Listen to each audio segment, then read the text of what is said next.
So hey guys, welcome back to my YouTube channel. तो आज हम अपोज सीरीज को फिर से कंटिन्यू करने जा रहे हैं। तो जैसे कि हमने प्रीवियस एपिसोड में देखा था, लुजिंग अपने टोकन को यूज करते हुए डोर को ओपन कर देता है इमॉर्टल मैंशन की तरफ। लुजिंग बोलता चलो चलते हैं। तो एपिसोड नंबर 457 की स्टार्टिंग होती है। वो टेलीपोर्टेशन चैनल से पहले उस डोर से एंटर कर जाते हैं इमॉर्टल मैंशन में। हाँ जी, हैरान हो के बोलते हैं ये तो गूबी की इमॉर्टल मैंशन है जो कि वर्लपूल फॉरेस्ट में है। लुजिंग बोलता हाँ जी बोलती है ऐसे जो वर्लपूल फॉरेस्ट है उसे मतलब उसने अभी तक ओनर को रिकॉग्नाइज नहीं किया, उसका कोई ओनर नहीं है, पर जो इमॉर्टल मैंशन वो अच्छा प्लेस है छुपने के लिए। तभी उन्हें आवाज सुनाई देती है, कोई बोल रहा होता है न्यान न्यान काफी आज के लिए बस करो। तभी हमें लुओ न्यान दिखाई देता है। वो काफी सा प्रॉब्लम में होता है, उसकी बॉडी कांप रही होती है, हाथ कांप रहा होता है। वो ऐसे ब्रश से कुछ लिख रहा होता है और काफी सा पेजेस वहां गिरे होते हैं। निंग ऐसे दरवाजा पीट रही होती है और बोल रही होती है न्यान काफी आज के लिए। बुक मॉडल भी वहां पे होता है और बोलता है कि इन रीडिंग से काफी ज्यादा बेनिफिट मिलेगा इसे, तो इसे करने दो। ऐसा मुझे पता नहीं कि कितना ज्यादा अचीव कर पाएगा। वो हंसता और बोलता है कि ये सिर्फ ज्यादा एनर्जी को कंज्यूम कर रहा है। इसकी सबसे ज्यादा बुरी चीज क्या ही हो सकती है, ये सिर्फ बेहोश हो सकता है। निंग बोलती है अगर क्या हुआ अगर इसकी जो सोल है वो हर्ट हो जाएगी तो। बुक मॉडल बोलता है कि जो साउल लिंक पील है रिफाइनिंग रूम में वो ऐसे दिखाने के लिए नहीं रखे हुए, तुम्हें पता है। निंग बोलती है अफू ओपन करो डोर को। अफू बोलता है कि जो यंग मास्टर ने बोला है कि कोई भी एंटर नहीं करेगा अंदर मेरी बिना परमिशन के। निंग बोलती है तुम। निंग सोच रहे थे जो करंट ओनर है इमॉर्टल मैंशन का वो मेरे हस्बैंड है, तो अब ये यंग मास्टर कहाँ से आ गया। ये ऑब्वियस है कि तुम दोनों चाहते हो कि न्यानर अंडरस्टैंड करे असली मीनिंग को जो कि संस्कृत के पीछे छुपा हुआ है, तो इसलिए तुमने इसे बेवकूफ बना दिया एक तरह से और इस साउल कंज्यूमिंग चीज को करवा रहे हो उससे। अफू समझ जाता और बोलता कि मास्टर वापस आ गए हैं। निंग बोलती क्या सच्ची। कैरन बोलती अच्छा इतने ज्यादा सालों से वो गायब था, मैं तो ये सोच रही थी कि वो कभी वापस आएगा भी कि नहीं। तभी निंग खुशी से वहां पे आ रही होती है और बोलती है हस्बैंड। वो हैरान हो जाती है हांजी को देख के। निंग सोच रही थी ये वुमेन इसकी कल्टीवेशन जो लेवल है वो तो कुछ ज्यादा ही खतरनाक है, ये स्ट्रॉन्गेस्ट मार्शल आर्टिस्ट होगी जो मैंने आज तक देखी है। पर सबसे ज्यादा अजीब चीज ये है कि इसका जो ओरा है ये ज़्यूकिन से सिमिलर है। निंग बोलती है ये। लुजिंग खांसता और बोलता है जाओडे मेरे को इंट्रोड्यूस करने दो तुम्हें मेरे फादर के फ्रेंड के साथ। निंग बोलती है कि मैं तुम्हें ग्रीट करती हूँ सीनियर, मैं तुम्हें कैसे एड्रेस करूं। हाँ जी बोलती है सिर्फ मेरे को ज्यू बोलो तुम। निंग बोलती है कि हेलो ज्यू। लुजिंग फिर ग्रीट करवाता और बोलते है मेरी वाइफ है निंग्युडे, आप इसे जाओडे भी बोल सकते हो। हाँ जी बोलती है किसने अभी तक अपने डिवाइन डाव को मास्टर नहीं किया है ना, तो एक गॉड डोमेन में एंटर नहीं कर सकती है। लुजिंग बोलता हाँ मेरे पास कुछ फ्रेंड्स है जो कि सेम ही है इसी तरह से, तो हम यहाँ पे इमॉर्टल मैंशन में ही है। हाँ जी बोलती है वो एक प्रॉब्लम पर मेरे पास एक सोल्यूशन है, ये एनलाइटमेंट पिल है जो कि तुम्हारे टैलेंट को इंक्रीज करेंगे, इसे एज अ गिफ्ट कंसिडर करो मेरी तरफ से क्योंकि हम फर्स्ट टाइम मिले हैं, तो प्लीज इन्हें ले लो। निंग बोलती ये टैलेंट को एनहांस कर सकते हैं। हाँ जी बोलती कि ये जो एनलाइटमेंट पिल्स हैं ये तुम्हें असली टैलेंट नहीं बना देंगी, मतलब रिच क्लैन के जो कि फ्लोटिंग आइलैंड में होते हैं, पर ये काफी होंगी तुम्हारे टैलेंट को इंक्रीज करने के लिए ताकि तुम डिवाइन डाव को मास्टर कर अपने। पर अगर तुम मास्टर भी कर लोगे डिवाइन डाव को और तुम्हारे पास डिवाइन स्पार्क प्लेट भी होगी तो मुझे नहीं लगता अभी तुम एंटर कर सकते हो गॉड डोमेन में, क्योंकि वह सिचुएशन तुम्हें पता ही है। निंग सोच रही थी मैंने कभी भी इमेजिन नहीं किया था कि मैं मास्टर कर सकती हूँ डिवाइन डाव को और गॉड डोमेन में एंटर कर सकती हूँ। वो बोलती थैंक यू ज्यू, अगर ये जो पिल है सच्ची मुझे मेरी हेल्प करेगी डिवाइन डाव को कॉम्प्रिहेंड करने के लिए तो मैं कुछ ज्यादा ग्रेटफुल हूँ तुम्हारे लिए। मैं सब कुछ पीछे छोड़ दूंगी और कॉम्प्रिहेंड करने पे ध्यान दूंगी डिवाइन डाव को। अब वो बोलता है दोबारा वेलकम करता हूँ मैं तुम्हारा इमॉर्टल मैंशन में सब सेंट, प्लीज मेरे साथ आओ सभी। तभी कोई नीचे गिरता है। लुजिंग सोच रहा तो ये तो न्यानर की आवाज, वो भाग के जाता है और अंदर घुसता है। न्यानर ऐसे बेहोश पड़ा होता है। निंग बोलती है कि मैं तुम्हें 1000 टाइम बोल रहा था कि न्यानर को ऐसा मत करने दो पर तुम सुनते नहीं हो। लुजिंग उसके फोरहेड के ऊपर टच करता है। सोच रहा था मैंने इस छोटे से इंसान को 2 सालों से नहीं देखा है, इसकी साउल इतनी पावरफुल कैसे हो सकती है। ऐसा तो लग नहीं रहा कि इसने किसी सर्टेन लेवल को कल्टीवेट किया अपनी साउल को, मतलब किसी तरीके से इतनी ज्यादा पावरफुल कैसे हो गई। निंग बोलती है न्यानर ठीक है। लुजिंग बोलते है इसकी सिर्फ साउल थकी हुई है, कोई जख्म नहीं पड़ा इसके शरीर में।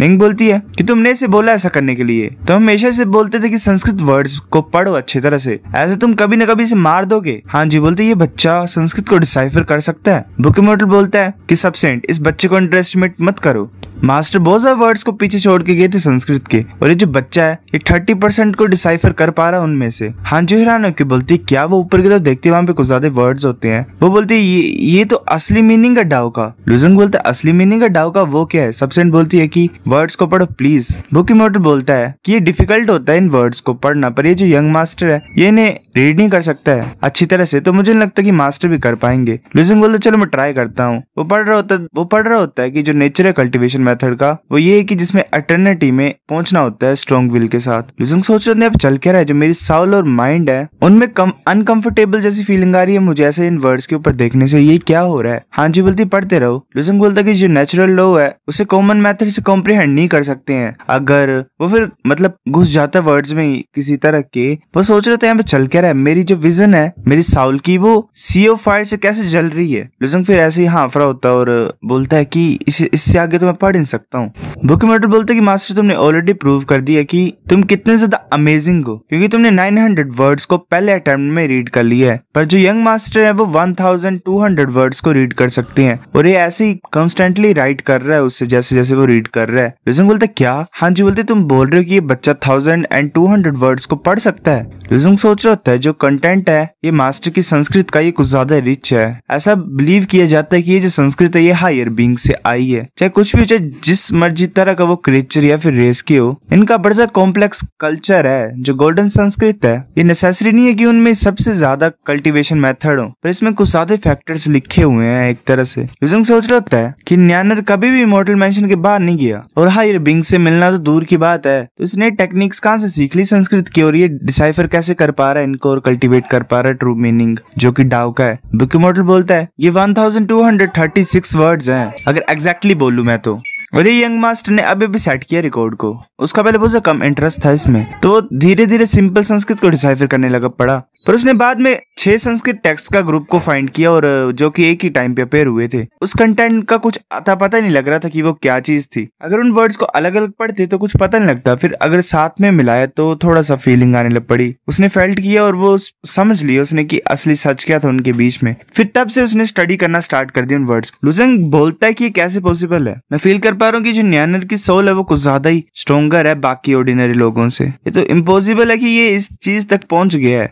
हाँ जी बोलती है कि जो सच है वो ये है कि जो डाउ है वो ना ही तुम्हारी सोल को टेस्ट करता है ना ही कुछ कि वो स्ट्रॉन्ग है कि नहीं है, ना ही तुम्हारी कल्टीवेशन में हेल्प करता है, ना ही तुम्हारी सोल को स्ट्रॉन्ग बनाता है। ये तुम्हें समझने में हेल्प करता है तुम्हारे खुद के डाउ को। लुजंग बोलता है खुद के डाउ को? हाँ जी बोलती है डाउ एक रास्ता है। यूनिवर्सिटीज में हर एक वॉरियर जो होते हैं वो यही होप करते हैं कि वो मार्शल आर्ट्स के टॉप में पहुंच पाए और लास्ट तक पहुंचे। अगर तुम लास्ट तक पहुंच जाओगे मार्शल आर्ट्स के तो तुम उस रास्ते के लास्ट में एंड तक पहुंच जाओगे, पर एंड जो होगा डिवाइन डाउ का उसके बाद क्या होगा? लुजंग बोलता है सेंट। हाँ जी बोलते नहीं। लुजंग बोलते कि और क्या पावरफुल है सेंट से? लुजंग सोच रहा होता है ऐसे तो मैंने काफी ज्यादा बुक्स में पता लगाया है कि हायर बीइंग्स हो सकते हैं जो कि क्योस में रहते हैं, पर जो टर्टल डोव सेंट उन्होंने बोला है कि वो फिगर नहीं कर पाए, मतलब पता नहीं लगा पाए कि किस तरह की फॉर्म होगी उनकी शरीर की, मतलब कैसा होगा वो। ये चीज तो छोड़ो, तो असलियत में वो एग्जिस्ट करते हैं कि नहीं करते हैं वो तो दूर की बात है। मेरे मास्टर जो नॉर्दर्न सेंट है वो भी एक्सप्लोर करने के लिए गए थे क्योस में, पर उन्हें कुछ भी फाइंड नहीं किया। जो एंटायर क्योस था मतलब पूरा के पूरा क्योस था वो खाली लग रहा था, क्योंकि सिर्फ अकेली गॉड डोमेन ही जो अकेले एग्जिस्ट करती क्योस वर्ल्ड में वही देख सकते हैं। तो ये हो ही नहीं सकता कि बीइंग्स हो सकते हैं जो कि सेंट से स्ट्रॉन्गर हो। लुजंग बोलते हैं मुझे नहीं पता। हाँ जी प्लीज मुझे आंसर तो दो। हाँ जी बोलती है कि डिवाइन डाउ के एंड में बाउंडलेस ओशन होता है। जो ओशन होता है वो फिल होता है परफेक्ट अंडरस्टैंडिंग जो होती है डिवाइन डाउ की उससे, जिसे सी ऑफ ट्रू मीनिंग बोला जाता है। लुजंग बोलता है डिवाइन डाउ का एंड और एंडलेस ओशियन। वो सोच रहा था जब मैंने इन वर्ड्स को रीड किया तो मैंने कुछ फील किया कि कोई मेरे को दबा रहा है। क्या वो असली मीनिंग डिवाइन डाउ का? आगे की तरफ देख रहा होता है और सोच रहा होता है पर ये मीनिंग क्या एंडलेस ओशियन का? क्या कोई वर्ल्ड है क्या उसके लास्ट में? यार मुझे समझ नहीं आ रहा गाइस क्या हो रहा है, ये क्या चला हुआ ये।